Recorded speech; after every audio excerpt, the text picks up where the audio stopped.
कोयल जो कि पुष्पा के पास आती है और उसे एक ऐसा सबूत बताती है जिससे वह आसानी से राजवीर शास्त्री को जेल में से छुड़ाकर सुमन की असली सच्चाई सबके सामने ला सकते हैं। लेकिन यहाँ पर कोयल और पुष्पा की सारी बातें कादम्बरी छुपकर सुन लेती है। उसके बाद कादम्बरी कुछ ऐसा करती है जिसे जानने के बाद आप भी दंग रह जाओगे। तो क्या है पूरी कहानी, चलिए जानते हैं आज की इस वीडियो में। कहानी की शुरुआत में हम कादम्बरी को देखते हैं जो कि सुमन के घर पर रहती है और वह सुमन को कहती है पुष्पा एकदम की चालाक औरत है और वह तुम्हारे पास तुम्हारी मदद करने के लिए नहीं आई थी, वह तो इसलिए आई थी ताकि उसे कुछ ऐसा सबूत मिल जाए जिससे वह राजवीर शास्त्री को छुड़ा। लेकिन तुम्हें मेरे अलावा किसी पर विश्वास नहीं करना है, बस तुम्हें मेरे ऊपर विश्वास रखना है क्योंकि मैं तो तुम्हारी मदद करने के लिए ही आई हूँ और तुम्हें किसी भी तरह की मदद चाहिए तो तुम बेझिझक मुझे बोल देना। अब इस वक्त तक सुमन भी काफी सोच में पड़ जाती है कि यह महिला यानी कि कादम्बरी उसकी मदद क्यों करना चाहती है। सुमन यही सवाल कादम्बरी से पूछ लेती है। कादम्बरी जवाब देती है और कहती है दुश्मन का दुश्मन तो दोस्त ही होता है ना, बस इतना समझ लो मुझे तुम्हारी मदद भी करनी है और राजवीर शास्त्री से बदला भी लेना। अब बदला क्यों लेना है उसके बारे में तुम्हें जानने की कोई आवश्यकता नहीं है। अगले सीन में हम पुष्पा और प्रार्थना को देखते हैं जो कि उस प्रोफेसर के पास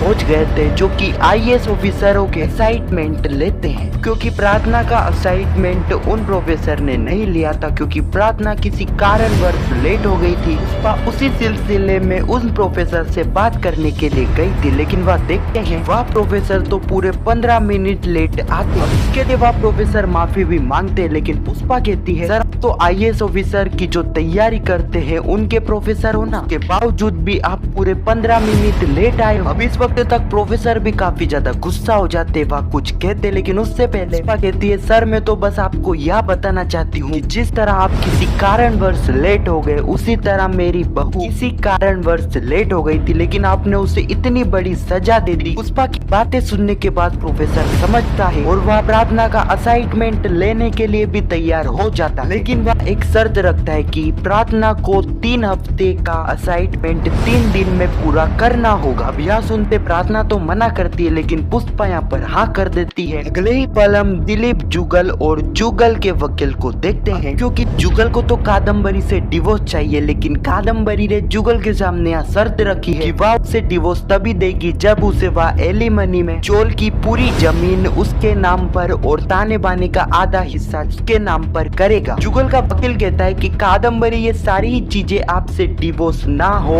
उसके लिए ही कर रही, इसलिए आप उससे एक बार यह कहकर तो देखिए आप उसे एलिमनी देने के लिए तैयार है। मुझे पूरा विश्वास है। यह सुनते ही कादम्बरी यहाँ पर पलट जाएगी। अगले ही सीन में हम पुष्पा को देखते हैं जो कि कॉल करके कोयल और रजत को उसके घर पर बुला लेती है कि पुष्पा को यहाँ पर राजवीर शास्त्री के केस के बारे में रजत और कोयल से बात करनी थी। अब अगले ही पल रजत और कोयल पुष्पा के घर में पहुंच जाते हैं। अब रजत और कोयल तो वहाँ पर आ गए थे, लेकिन साथ ही वहाँ पर कादम्बरी भी आ गई थी, क्योंकि कादम्बरी को यहाँ पर पता था कि रजत और कोयल पुष्पा से मिलने के लिए ही आए और वह जरूर राजवीर शास्त्री के केस के बारे में ही बात करेंगे, इसलिए कादम्बरी यहाँ पर उनकी बातें सुनने लगती है। पुष्पा अपनी बातें स्टार्ट करती, लेकिन तभी पुष्पा की नजर कोयल पे जाती है। कोयल जो कि काफी ज्यादा उदास रहती है, यहाँ पुष्पा देखकर समझ जाती है कि कोयल जरूर उनसे कुछ न कुछ बातें छुपा रही है। कोयल से यह पूछ लेती है कि वह क्या बात है जो कि उससे छुपा रही है। कोयल यहाँ पर कुछ बताती, लेकिन उससे पहले यह एपिसोड यहाँ पर ही खत्म हो जाता है इसी सस्पेंस के साथ कि